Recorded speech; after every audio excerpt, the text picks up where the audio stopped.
posielam chladničku. Ako sa dá rozbiť chladnička v novom byte, kde bývate 2 týždne, to mi povedzte. No, ja som to tu chcel trošku premiesniť, tak aby to bolo naozaj pekné, aby sa mi to páčilo.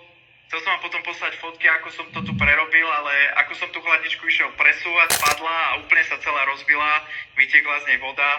Takže volám vám, že čo s tým... Takže chladnička je nepoužiteľná, dúfam, že voda je utretá a podlaha to neodniesla moc.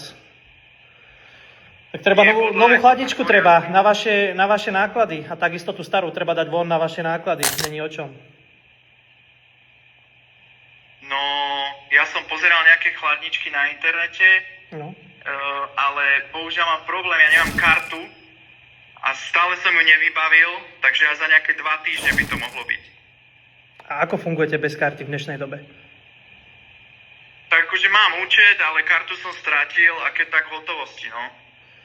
Dobre, toto spravíš. V Trnave je OMV alebo nejaké trafiky, vybavíš si Aircash kartu, vložíš si tam peniaze, spáruješ si ju s aplikáciou, ja to už používam dlho a vlastne je to na štýl toho, že ty si tam vložíš peniaze a vieš s tým normálne platiť, tým pádom netreba čakať na nejakú kartu z banky alebo niečo a vieš si to pekne odsledovať tej appke a tak.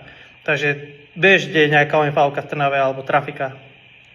Áno, to viem. Vložíš peniaze, spáruješ s aplikáciou a decid. A na budúce, keď budeš niečo presúvať, prosím ťa, však asi sme si už potýkali, ak si správne pamätám, áno, tak vlastne daj mi vedieť dopredu, dobre?